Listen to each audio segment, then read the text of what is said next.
you should be getting ideas kind of all the time. And a good discipline is to keep writing down those ideas and keep revisiting them. But how do you do the first product? There's two ways of doing it, and I've done both. Did the first in my first startup, doing the second in my second. Yeah. How do you deal with the situation जहाँ पे आपका MOQ low है, लेकिन आपको अच्छी quality चाहिए? From the get-go, we were clear that we are kind of build a large company.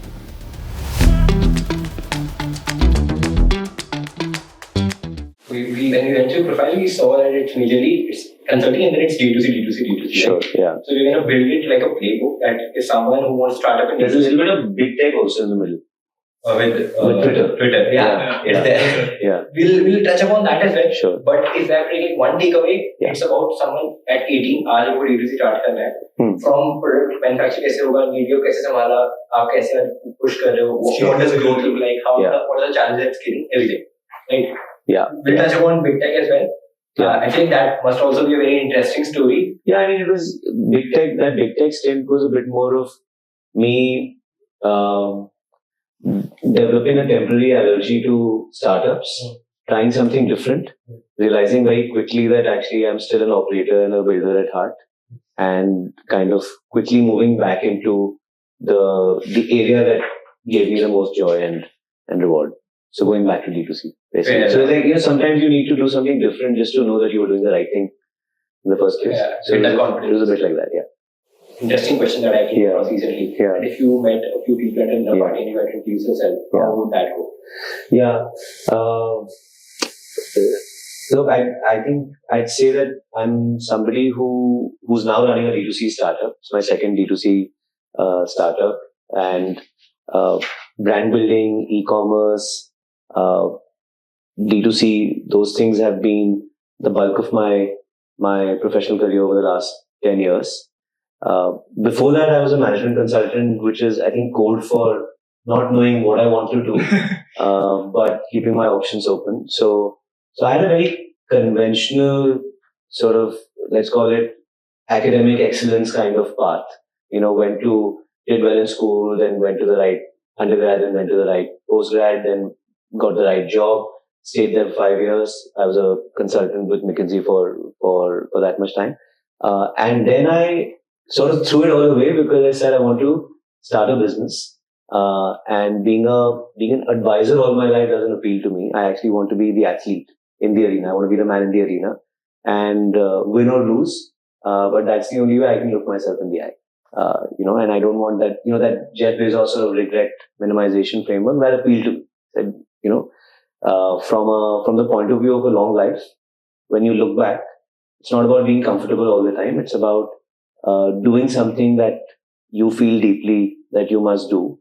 And if you have a few ups and downs along the way, across decades, you'll be able to manage it. It may feel bad for a year or so, but you'll be able to manage it. So that's what I did. So I said, I exited this very comfortable path that I was on, and I moved to entrepreneurship. I realized, or at least I realized in retrospect, that I didn't know much about how to run a business. I didn't have enough of a business sense. So the first startup didn't do well, but I learned a lot through the process. And then did a couple of other things, had this wonderful stint with a very large scaled up D2C company, and then now I'm back to being the co-founder of this. So long answer to your question, but essentially somebody who exited a very conventional path, got on what was for him an unconventional business building path, and now I'm really enjoying it. That's great. Yeah. We are building a new age home appliance brand. We think home appliances have lagged behind a lot of other kinds of products that we use in our lives, which have become a lot more aligned with our lifestyles and our personalities. Over time, the headphones you use, the clothes you wear, the shoes, the spectacles, the smartwatches, accessories, etc. Everything, even your office spaces, everything has come to mean something for you as a person. It's come, if you're young, if you're old, or if you're interested in design, aesthetics, those kinds of things, a lot of these things have come to align with that. But home appliances have continued to be very functional products. A toaster is a toaster is a toaster is the conventional thinking in the home appliance industry.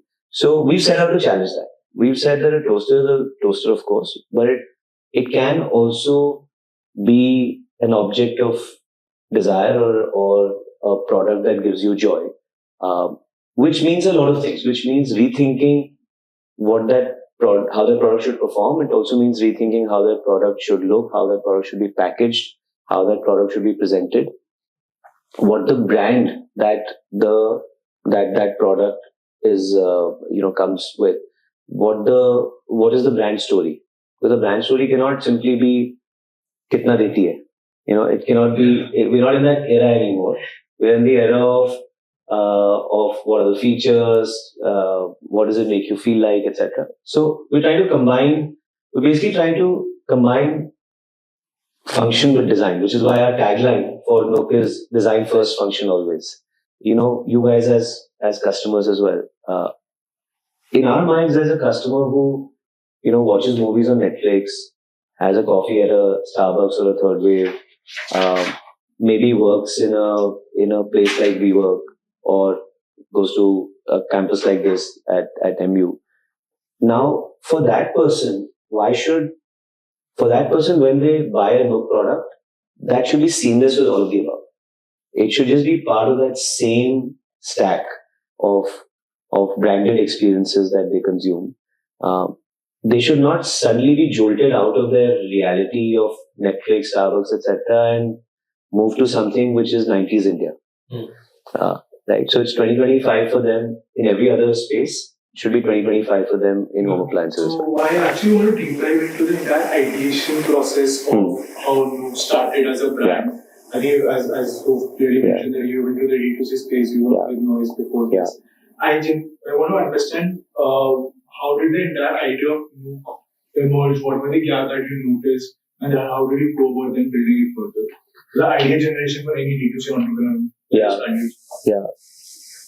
See, it's a great question, and it's a question that I also often get from people who are trying to start something.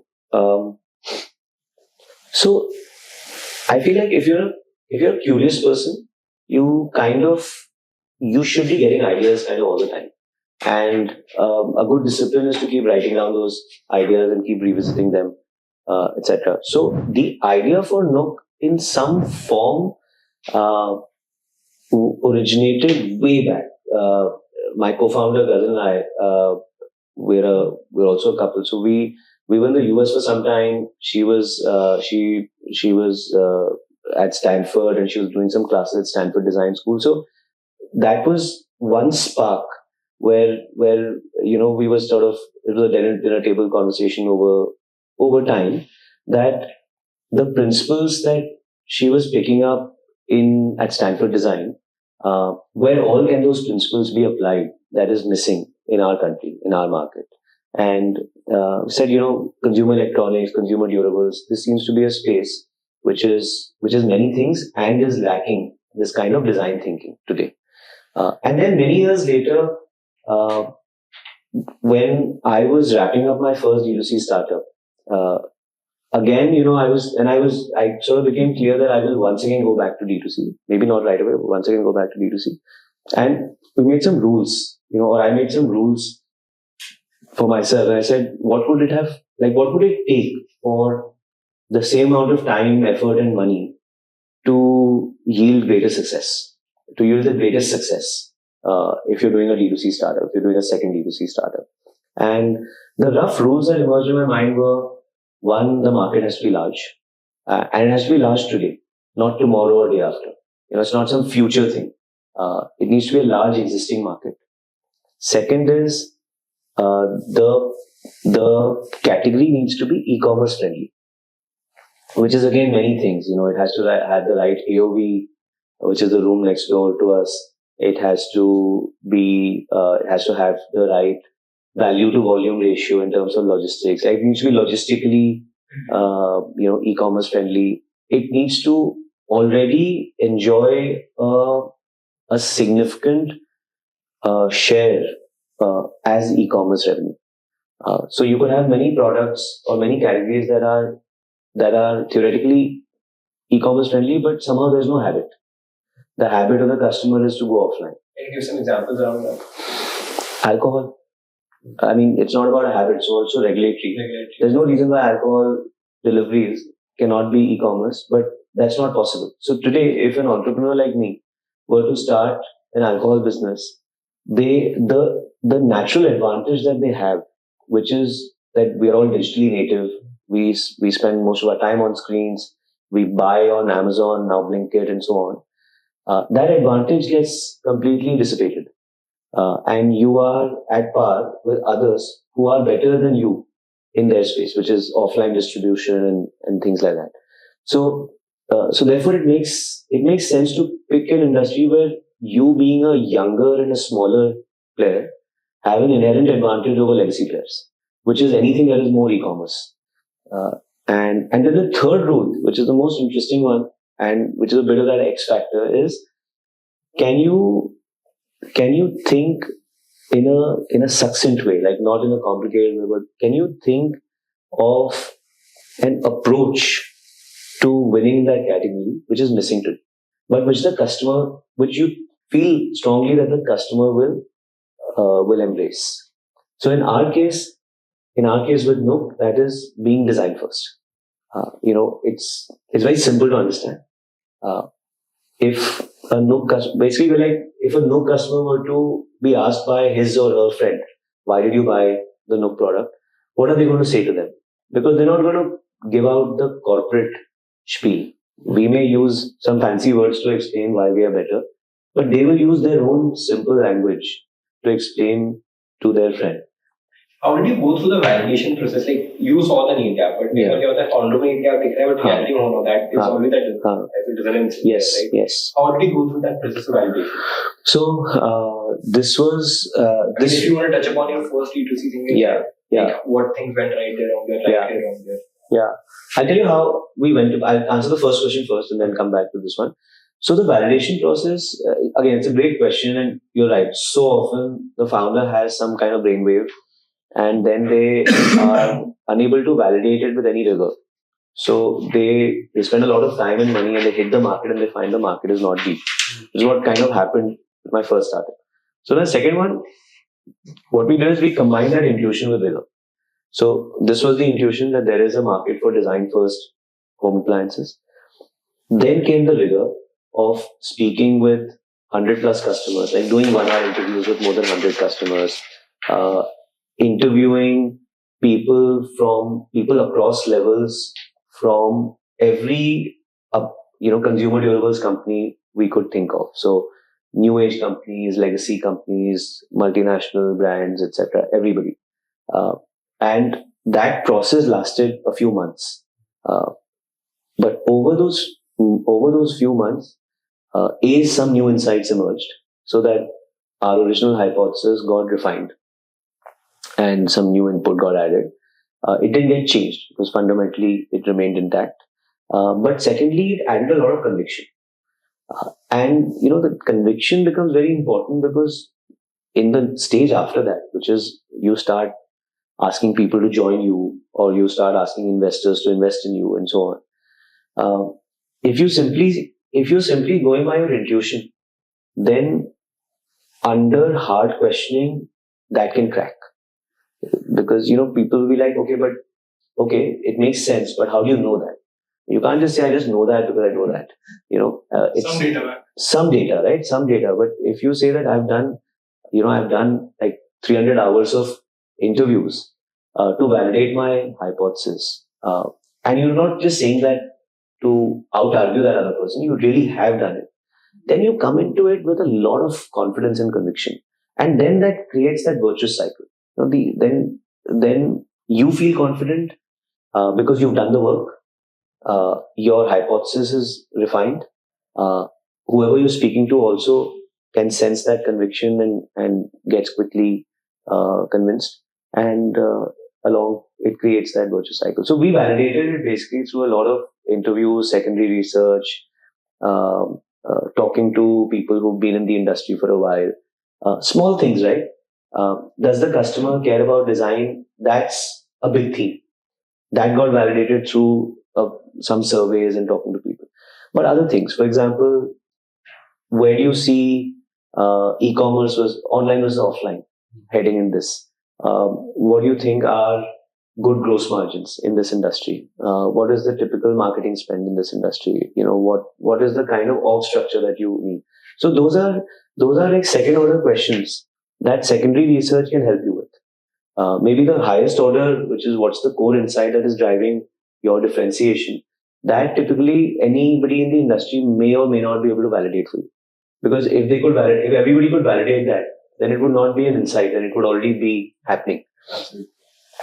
But the second order thing. So, and then that creates a lot of confidence in you that you've done the work, and it creates a lot of confidence in others. The first startup suffered from not enough rigor on this. And I think 50%, 60%, I don't know, maybe even 70, 80% of the work in a startup should be before you commit, like before you dive into that problem. It's a bit like choosing a career path or choosing a sport. I think of it like choosing a sport. Once you choose a sport, you cannot change it. That's your sporting career.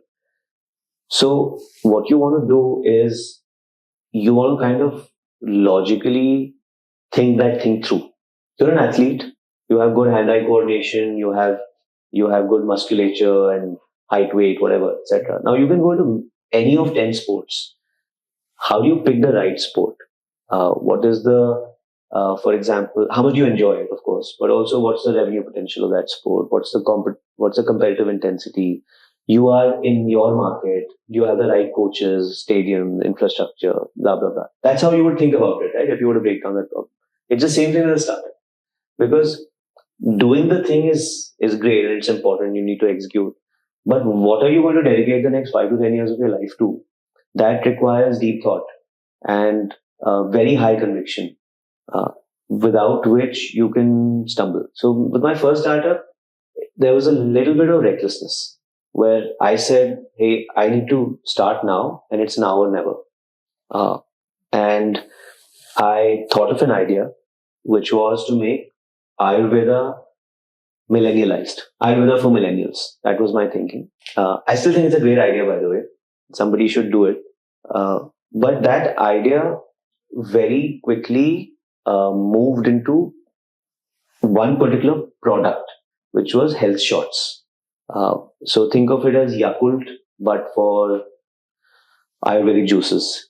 You stated that entrepreneur who is starting it to be very, very clear on his why, the objective of why is starting out. Yeah. Want to understand your core motivation, or any person out there, what should the core motivation for him to start? Yeah. See, it's an interesting question. It's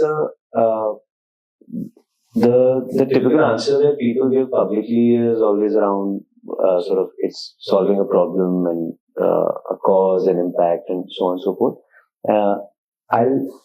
So there are those things as well. I'll give you the answer at 3 levels. The first level, the most basic level, is money, and I think anyone who says otherwise is likely lying a bit or being a bit euphemistic or like not addressing it kind of head on. I think it's a lot of time, pressure, effort that goes into a successful startup, and like people, I have yet to meet anyone, let's put it this way, who's not concerned with the money they make. And the test is very simple. If they don't care about the financial reward, then why do they have so much equity? Just give it to your teams, right? Just do it for the fun of it. But everybody values equity, so clearly there is that as well. And I think that is right also, because ultimately startups are just businesses by another name, right? And a business that doesn't want to, or a businessman that doesn't want to make money, is probably going to make for a very poor businessman, because that's the fundamental motivation of doing a business, and that keeps the business honest. That keeps the business on the right track. Otherwise, it becomes an NGO, or it becomes something else, it becomes a non-profit. The second motivation is actually a bit higher on Maslow's hierarchy in a way, which is that when it's your own company, when you're your own boss, you're able to bring the maximum percentage of yourself to work.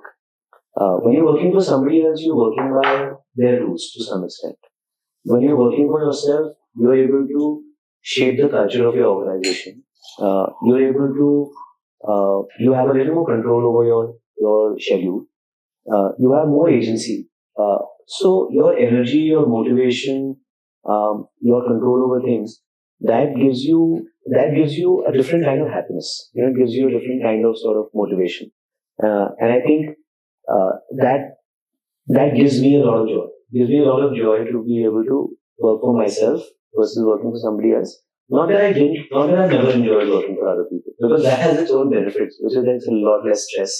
You have your weekends to yourself, and so on. The third is the thing that people emphasize the most, at least publicly. So that's what I should be saying on this podcast as well. But it also matters, which is, are you solving a problem which is worth solving?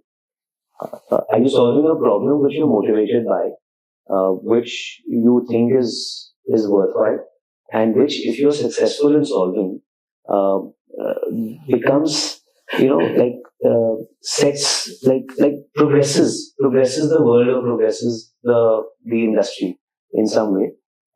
I think that does motivate. It does motivate me. It motivates people in general. Are you solving something? And I think, in a funny way, you need to keep number 3 as the most important in your mind, to be able to solve for 1 and 2. The byproducts. So if you get, you're doing it for 1 and 2 as well, but you kind of then have to forget about it and start thinking only about number 3 and get passionate about it. Train your mind to only think about the problem and get passionate about solving the problem. And if you do that well, then 1 and 2 will automatically happen. Yeah. So if you have an idea, the idea is validated. Yeah. Right? And then you move towards prototyping and then getting those first set of prototypes made and getting started with the real business. Yeah. How do you go about that? How did you go about that? What are some learnings from that segment? Yeah. How do you make that first product? Yeah, it's interesting. I'm trying to think how we did it. See, I think we came to this idea with some experience. And the experience of my previous organization also helped, because it was in a slightly adjacent space, which is consumer electronics. So I had some idea of supply chains. There's India, China, how you do made in India, SKD, CKD. There's a bunch of things, and there was some knowledge that was already in our system. But how do you do the first product? There's 2 ways of doing it, and I've done both. Did the first in my first startup, doing the second in my second. The first way of doing it is the MVP way, the minimum viable product kind of way, right? It's, of course, it works in software. You can make it work in hardware as well. I'm not a big supporter of it in hardware or in physical products, but that's how you can do it. Sometimes you're forced to do it. So if you have limited resources, or if you are super pressed for time, then sometimes what you will do is to prove concept, or to prove to yourself or others that there is some demand in the market for it. You do a minimum viable product, which is, you'll find a small scale supplier who's willing to work with you on small quantities, and who's willing to work with you on customizing his production process for this small output. And together with that person, you'll create that product that is just about workable. So maybe if we take our example, if we are making a rechargeable fan, then that fan will come out looking like a prototype. Think of it as a 3D printed fan, but which works. And then you shop that product around, maybe in some small groups, etc. And you get some results around whether it's getting the kind of traction that you wanted, etc. If you take it one level further, then the product that comes out is a product which is sellable in the market, but which is not kick-ass, right? And sometimes that kind of product can take off. People may like it enough for that itself to become successful, and then fuel the cash flow to improve. Let me just taking a step back. I would say it's a little bit of the Amazon approach.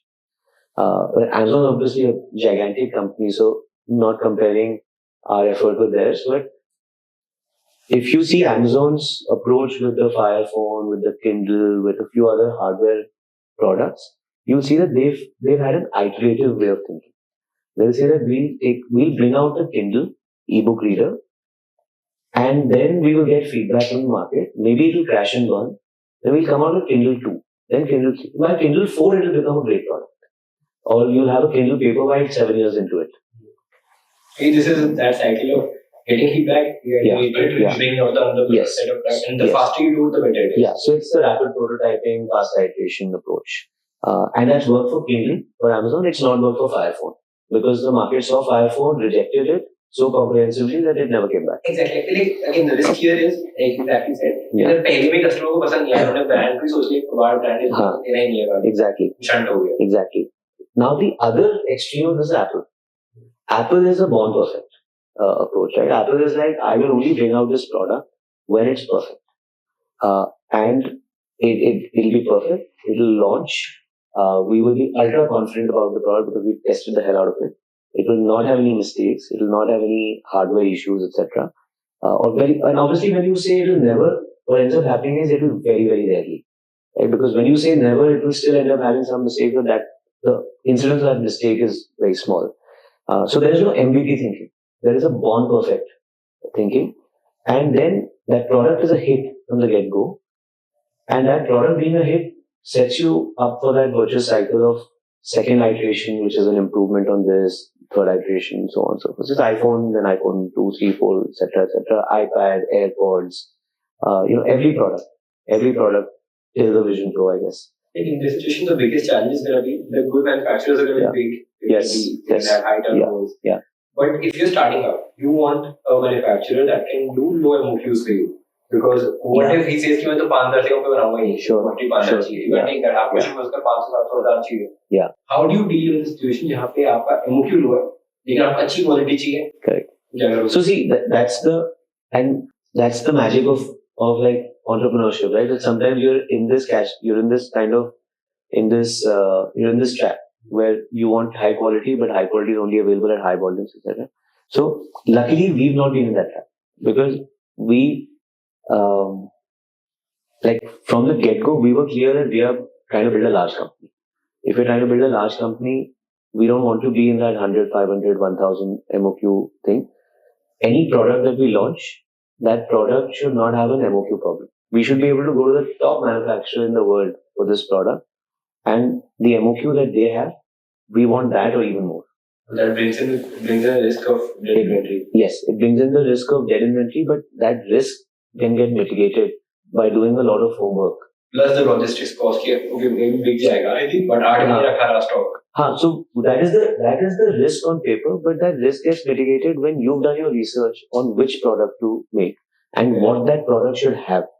What is the USP of that product? What is the positioning of that product that you feel confident will work? And you feel confident, Mane? You've done the work on consumer insights and with customers, etc. So you feel like there is. If you bring, for example, again, truly wireless, right? Like if we bring a product which has a 17-hour battery life in rechargeable fans, there is a high chance that it will work because that is solving the core problem of rechargeable fans. The core problem of rechargeable fans is not that it doesn't look good. That is the core problem of rechargeable fans is that it doesn't run for long enough for it to qualify as a rechargeable fan. So having established that, we had the confidence to manufacture in a large enough quantity that the capital risk didn't worry us, and that that we didn't have to filter out manufacturers who were good but too large. We didn't have to do that.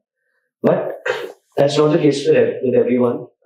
So again, especially for startup, I've done my rounds of manufacturers where I had to pick people to work with who were willing to work at our MOQs. And then I think, easier said than done, but there again, I would say that that's where the storytelling ability or the charisma or the persistence of the founder comes in. Where, like, my big learning is with physical products, don't compromise on quality ever. The market doesn't respond to marketing as much as it responds to simply great quality products, and that drives NPS. So, don't do it if you're not getting the right quality, or rather do it with the right quality, but convince the other side. Show them the vision. Just like you want to sell the vision to a prospective employee or a prospective investor, sell the vision to a prospective supplier as well. Tell them that today I'm small. Today I only need 500 pieces or 1,000 pieces of this product. But you can also see that we're doing something special here. I guess you need to sell that idea to every stakeholder constantly. Yeah, you need to constantly be selling. So you need to sell that idea to that stakeholder. You need to show them the vision. You need to tell them that, look, you are doing the same thing for like 10 other brands, right? With me, you're getting the opportunity to do something unique. What if this takes off? Then you become my supplier. I'm willing to make a commitment for the first 100,000 units. But for that, you need to help me get the first 1,000 units at a great quality, but at my price. So there is a little bit of that selling and that selling of the vision that you need to do. See, my approach with this has always been that this being hard to do and this being a trap that you need to dig yourself out of, this kind of thing, it's not a bug, it's a feature. It's a feature of entrepreneurship. If it was easy, then there would be way too much competition, because then every good idea would just see the light of day. It is hard, and it is a good thing that it is hard, because then it means that if I have the persistence and the conviction and the ability to sacrifice some amount of happiness and peace of mind temporarily to do this, then I become that 1 in 10 whose idea actually goes and fructifies, because the other 9 will give up having the same quality of idea. So it's a good thing that most manufacturers are not willing to work with me at my MOQs, because that means that I will be able to outcompete others who will give up more easily. So it's a bit like that. So it's a bit, I don't know, it's a way to justify the struggle, I guess. So again, we covered up how the validation went, yes, and we came to how to figure out your first manufacturer, you got the product made. Now, Shopify website only, the biggest D2C stores today are built on Shopify. Yeah. We're done with the website, आपने logistic partner को you have delivery whatever. Sure. We're done with that. Yeah. Now, how do you go about finding your first 1,000 customers? Firstly, who are these people? And then targeting them. Do you post ads? Do you do performance? Do you make content? How does that work? Yeah. See, we think about it a bit. We don't think about it in terms of first 1,000 customers, because for us, the first 1,000 customers is completely incidental. The journey doesn't stop at first 1,000 customers, and we're not going at it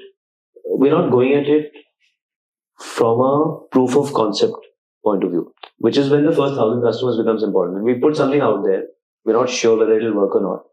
Let's see if we can get the first 1,000 customers, and then let's get feedback from the first 1,000 customers, and let's improve the product, and that will be the real product that goes out. So we're not thinking like that, because we are thinking Apple, remember? So we are saying that our product is now ready, not for the first 1,000, but for the first 100,000 customers. And this product now most likely will not need to change also, because we already boiled the ocean on what the product needed to have. So that's one. So that's why we never bothered about who our first 100,000, 10,000 customers are going to be. But the other thing is that we, in our minds, targeting today's we've already done the work, right? Like, we've done the pre-work on saying what's the archetype of customer for Nuuk, and maybe there is a slightly nuanced archetype of customer for that particular Nuuk product, like a Nuuk Truly Wireless fan, for example. What is the use case? Same customer, what are the use cases that apply to that customer when they want to buy this product, or when they want to buy a vacuum cleaner, when they want to buy something else. So, for that, like essentially we don't, how should I put it? I think we don't change our targeting all that much. We mostly do open targeting, and we let the algorithm guide us towards what kind of audiences are responding. And the reason why I'm giving a kind of a broad answer, which is really what we do also, is because who our customer is and who we are positioned to are two different things. We are positioned to that customer that you just described, which is that Starbucks, WeWork, etc. kind of customer, and sometimes you think of that customer as being very design forward. So people who work in brand, marketing, PR, design, architecture, etc. So we want the painters, the sculptors, the architects, etc. to buy our products or to love our products. But customers are far wider than that. The customers are like, there are all kinds of customers, because there might be customers who are well beyond our defined age group. There might be customers who've never been to a Starbucks, but who love our Truly Wireless fans because they get a lot of power cuts, right? And it so happens that they like good looking things also. So it's a great looking fan, which also survives a very long power cut. You can switch it on at night when you go to sleep, and it will still be running in the morning when you wake up. So if you have any power cut during the night, if you're in that kind of place, if you're in that kind of city, or if you're in that kind of neighborhood, it still works for you, right? And a comfortable sleep is worth a slightly more expensive fan, right? It could be somebody who wants to combine a fan and a bedside lamp, which is what a fan is able to do. So it could be many things. Who we target to is that aspirational customer. Is that customer that a lot of our other customers want to be like or look up to. In some cases, that customer is that person we're targeting, but in a lot of cases, that customer that customer we are targeting is the fantasy of the customer that we are selling to. Because like today we've sold more than 80,000 products.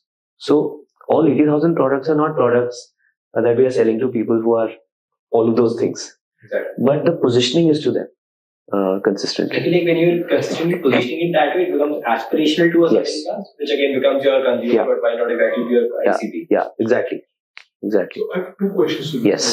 So first of all, you initially defined your consumer persona. Yeah. How do you go about defining? So take an example that, okay, this is an ideal product that we made, and this is how we went about defining customer persona. That, okay, we work these characteristics. Second question being, you told that there's a difference between your customer, like the customer persona that you have in your mind versus the person actually buying the product. Now, my question to that is, from a brand equity perspective, is that not something that will also give you diffusion of the brand? I'll give you an example for that. I'm not sure if this is the best example. Sure. Today, Apple is like with anyone and everyone out there because of all the EMIs and that kind of stuff. Yes. So, I think 5, 7, 10 years down the line, Apple was an aspiration product that was only with the elites. But now, because it's with everyone, people, and that's what we were also discussing that day, that people have actually started shifting to a lot of, like Samsung ka jo top phone aa raha hai, because now it's no more aspiration. Apple में 35,000. Want to differentiate as well, so Apple se move karega. So exclusivity khatm ho gayi. Now, is that as a brand not stopping you to command a premium going forward on a product? Because now everyone is having Nuuk. That's just a question. Apple's a very extreme example, because Apple's like literally millions and millions and millions of products, and it's taken, it's what is it I think it's the 15th anniversary of the iPhone this year, right? So it's taken 15 years for the iPhone to become so ubiquitous that it is now that we're now talking about maybe it's not exclusive enough to be. But I think that's still maybe not the case, because even today, what else will you buy? There is not that much else, and the most elite phone customer is buying the top end of Apple. Apple keeps experimenting with the bottom end, with the 16E, and earlier they had the SE and so on. And the EMIs are a way of of course, also of democratizing the market. I don't perceive Apple as that, but it's true. Obviously, it's not as exclusive as it once was. Does it dilute the brand? I would argue that the brand gets diluted or enhanced by the way it gets positioned, and not by how many people have it. But who's buying it matters, right? Who's buying it matters. But who else is buying it doesn't matter. So what I mean to say is, if you see an Apple iPhone with your company, with your boss, or with your company's CEO, right? Apple is an aspirational brand. Now, if you also see it with your driver, let's say, I'm making this up, because your driver bought a second-hand iPhone on EMI or whatever, right? I don't think it dilutes the brand for me, because I saw it with somebody who I aspire to become. So who else has bought it doesn't matter to me. As long as that person still loves that product, loves that brand, and is still buying it. Because making it super exclusive would mean losing business. So nobody would want to do that. Now, if that person stops buying it, if you see only a Samsung Fold or a Flip with that person, and you start seeing Apple only with your peers and with people who you consider socioeconomically not aspirational, then of course the brand is getting diluted. So I'll give you a different analogy with this, right? All kinds of sort of fashion brands, high fashion brands, etc. They also sell through outlet stores, right? Which means that they are far more democratized than if you were to see the kind of people buying them from their flagship stores. Yeah. But I think it doesn't make too much of a difference. As long as those flagship stores exist, and as long as that flagship customer exists, as long as that person's buying a Ralph Lauren, it doesn't make that much of a difference that Ralph Lauren is also available in an outlet store, which is a little bit more democratized for people. But if that person, if somehow they have to constantly position themselves for that customer, for that most aspirational, most premium customer, because everybody else is looking at that customer and saying, if it's good enough for them, then it's good enough for me. And now I will make the extra effort to go to an outlet store or find a discount coupon or figure out some way to get a piece of this aspirational brand. So that's our thinking on brand. So with Apple, in my humble opinion, they've stopped, or not they've stopped, but their positioning has become a lot more like everybody else. And their positioning has started to talk a lot more about features. Hey, look at this particular feature. It's thinner than before. It's faster than before. It's got more battery life than before, etc. This is Samsung language. To me, Apple is short on iPhone. It's about interesting people living interesting lives, and it's like not selling the tech part, but selling the story, selling the lifestyle, selling the story, selling the coolness. Yeah. And if you have an iPhone, you're a cool person who lives XYZ life. Yeah. Tech-savvy person. That's the core. Yeah. So it's cool people use Apple products. So when you use Apple products, you become cool. So that's the positioning. But now they're starting to say people who care about features use Apple, but then Apple's never been necessarily that's a very slippery slope, right? Like you're constantly above or ahead or behind in that race. There has been some ambiguity, I guess, in the last decade. Yes. That entire story. Exactly. I feel like till the time Steve Jobs was here, it was very clear. Maybe. Yeah. Point back, you could design first. Think different. You're super iconic. Like think different, right? Exactly. Think different. So you cannot. But if you look at the 4 iPhone, what is it?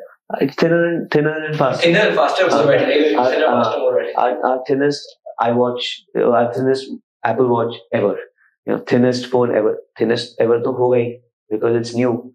So most battery life to ho gayi. How can it have lesser battery life than before?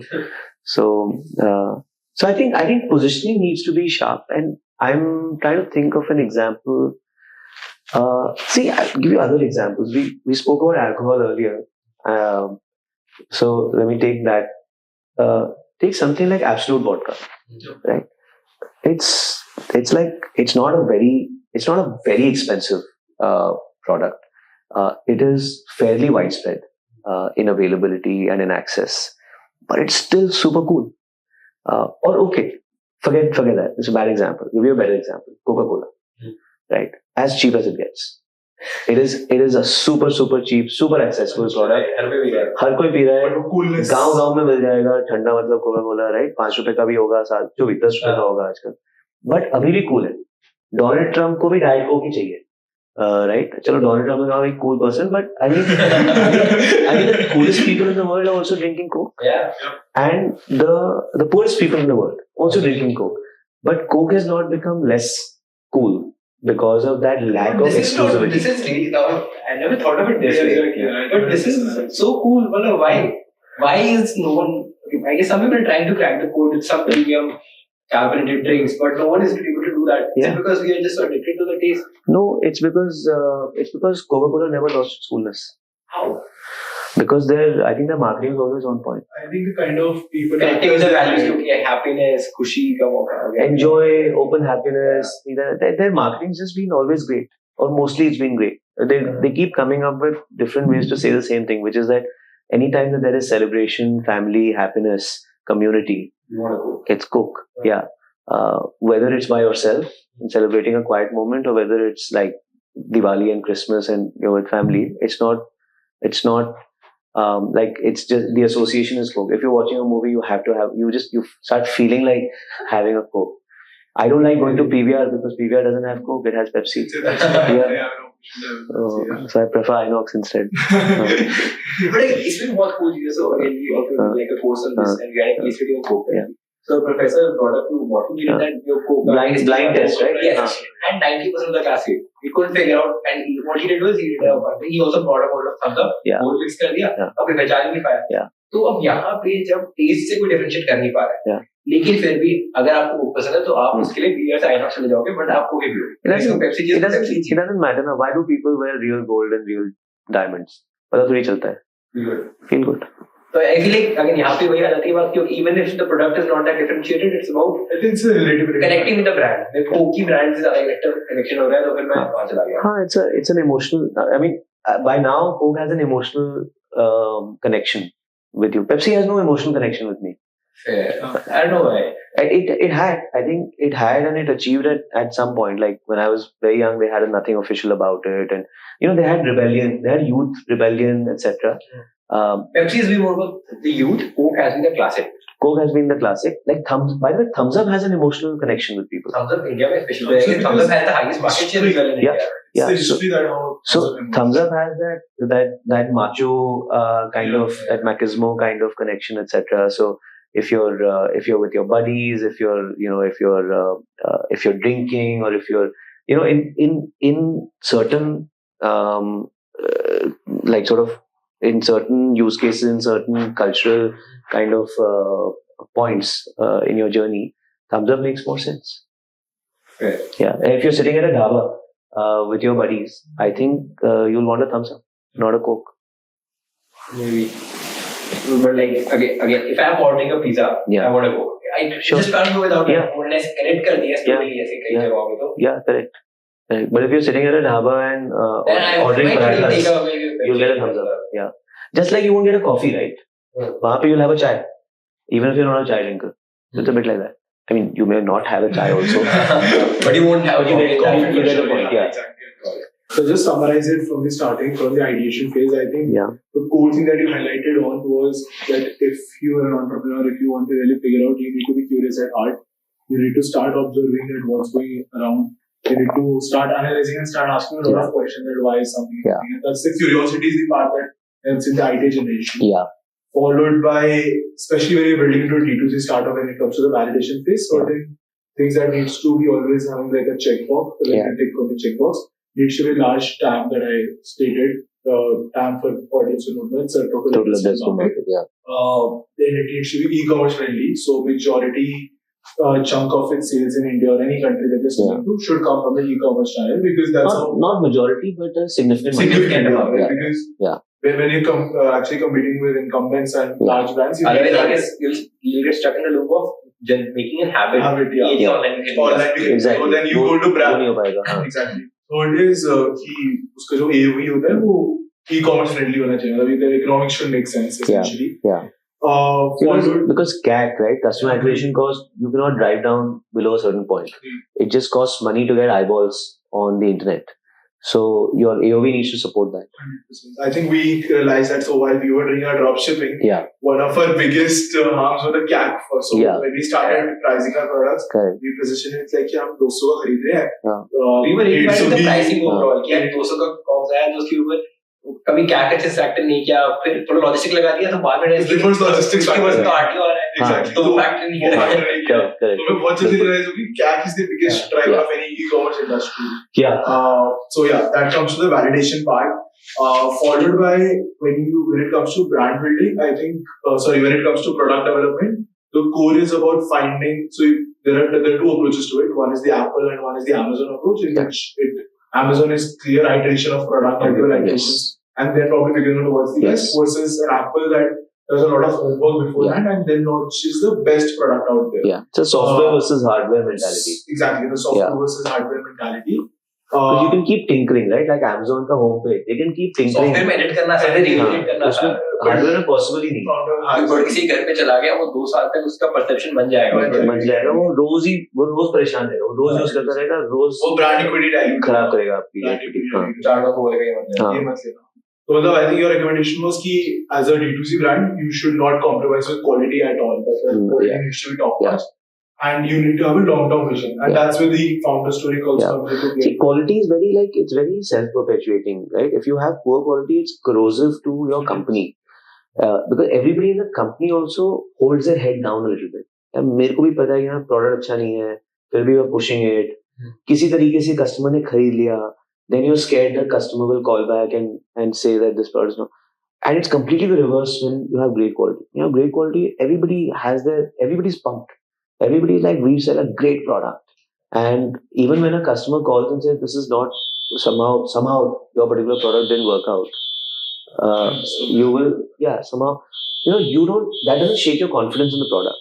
You're like, okay, 1 in 1,000, it can happen. It can happen to an iPhone, it can happen to my product. But we don't fundamentally sell low quality products. We fundamentally sell high quality products. So it's very, it's very energizing for the entire organization. No, so that sounds the story of product building. Followed by, I think, customers. I think you clearly mentioned that you build a brand for long term. You don't think about first 1,000 customers. It's about the first 100,000 or first million customers. And I think one of the most important things that I also took away was that there can be a difference between an ideal customer persona versus people that are actually buying. And the core is the proposition. Otherwise, there will be a dilution in the brand, and because the Coca-Cola example, we discussed the Apple example also. But if your positioning is accurate, if you're actually your branding advertisement is accurate, then the brand equity does not dilute. You can expand to the customers who are actually buying it, and that kind of makes a lot of sense. I just want to conclude it by actually asking that if there is one key takeaway that any D2C founder, probably at an age of 18, 19, 20, starting up, needs to should keep in mind, or one characteristic that he needs to have. That's an easy one. Make money off your first purchase, of your first sale. Don't fall into the LTV trap, which is, I will lose money, but I will make money over time because people will come back and there'll be repeats. So what I mean is that there is this thing called lifetime value, and there is this thing called customer acquisition cost, which is CAC, which is CAC. And then, often what founders use to justify losing money, basically when you sell a product to a customer, you also spend some money on acquiring that customer by running an ad on Instagram or Facebook or Google or somewhere. And all of that together could mean that you have a loss. You've not made any money, you've lost some money. But you may justify it by saying, now I've acquired that customer. Now that customer will on their own come back to my brand store after a few months and buy my product. And when they buy it a second time, I will not incur that CAC. So therefore, I will make money the second time around, and that will make me whole for the two purchases. And sometimes that can take the third purchase or the fourth purchase. There's a trap because remarketing also takes money, and it's just I just think like a normal business. A normal business is not going to do this stupid thing of telling a customer, why don't you buy it at less than my cost so that you come back the second time and you make me a profit. Right? They're just going to make a profit every time. And that's how the business sustains, because there is no knowing whether the customer will be back or not. Right. So I think that's my number one thing. Just think like a normal business and just make money off every purchase. That's what will keep you alive. And if you're alive long enough, you will figure it out. You will become successful. So I think that having that mentality here, if I bought it for 10, I need to sell it for 12. Yes. Making sure that even if they आधा रुपया तो बचा के दो. Yeah. Irrespective of वापस आए ना आए. बिल्कुल. Like be very Marwadi about this. Very frugal mindset. Yeah. So I think it sounds good. I think we have covered a lot. Super. Thank you so much, Thank Shalabh, you, for Ayush. taking your Thank time. you. Really love the conversation. Yeah, really love the Likewise, I wish we could have spoken for longer. I know we both have hard stops. We can do some Yeah. part 2 of this. Yeah, we Sure, can sure. part 2. But yeah, thank you so much. It was a Most great welcome. podcast.